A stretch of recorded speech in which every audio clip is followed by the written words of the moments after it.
तो स्टूडेंट्स, मैं पिछले बहुत दिनों से आपको रूसो पढ़ा रही हूँ और रूसो का मैंने सामान्य इच्छा, समझौता, स्वतंत्रता, शासन संबंधी आदि विचार बताए हैं।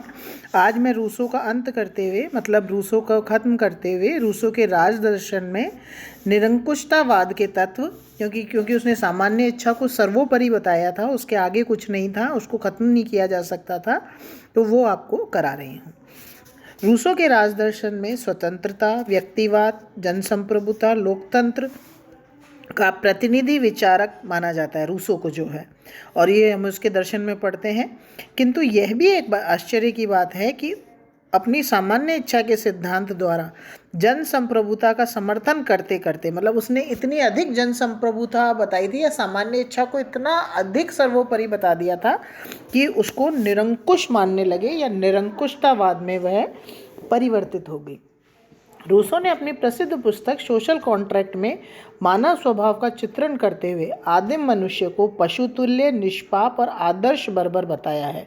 उसे नैतिकता के विचारों से रहित, सहज भावना से काम करने वाला बुद्धिहीन प्राणी कहा है। रूसो के मतानुसार प्राकृतिक अवस्था वर्तमान मनुष्य की सभ्य सामाजिक अवस्था से कहीं अधिक अच्छी थी। इस अवस्था में मनुष्य एकाकी, स्वतंत्र, संपत्ति और परिवार से रहित स्वर्गीय अवस्था में रहता था। अब उसका जीवन जो था वो, मतलब काफ़ी एक तरह से उदासीहीन जीवन था, वो वंचर जैसा था।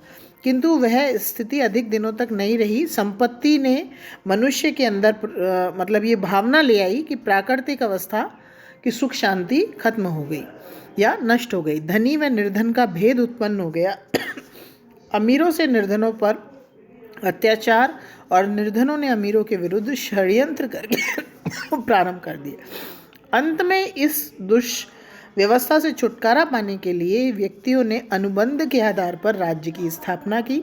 सभी व्यक्ति एक स्थान पर एकत्रित हुए और उनके द्वारा अपने समस्त अधिकारों का समर्पण किया गया। किंतु अधिकारों की यह समर्पण किसी व्यक्ति विशेष के लिए नहीं, बल्कि समाज के लिए किया गया। समझौते के परिणाम स्वरूप संपूर्ण समाज की एक सामान्य इच्छा के अंतर्गत रहते हुए कार्य करने लगे, मतलब संपूर्ण समाज एक सामान्य इच्छा के अंतर्गत रहने लगा। अब अगर इसको रूसो के शब्दों में देखें तो प्रत्येक अपने व्यक्तित्व और अपनी पूर्ण शक्ति को सामान्य प्रयोग के लिए सामान्य इच्छा के सर्वोच्च निर्देशन के अधीन समर्पित कर देता है, तथा एक समूह के रूप में हम में से प्रत्येक व्यक्ति समूह के अविभाज्य अंग के रूप में अपने व्यक्तित्व तथा अपनी पूर्ण शक्ति को प्राप्त कर लेता है। तो इस प्रकार से रूसो के सामाजिक समझौते से सामान्य इच्छा पर आधारित प्रभुत्व संपन्न समाज की स्थापना होती है। रूसो की सामान्य इच्छा की विशेषताएं हैं अखंडता, अदेयता, सर्वोच्चता, स्थायित्व, निरंकुशतावाद आदि।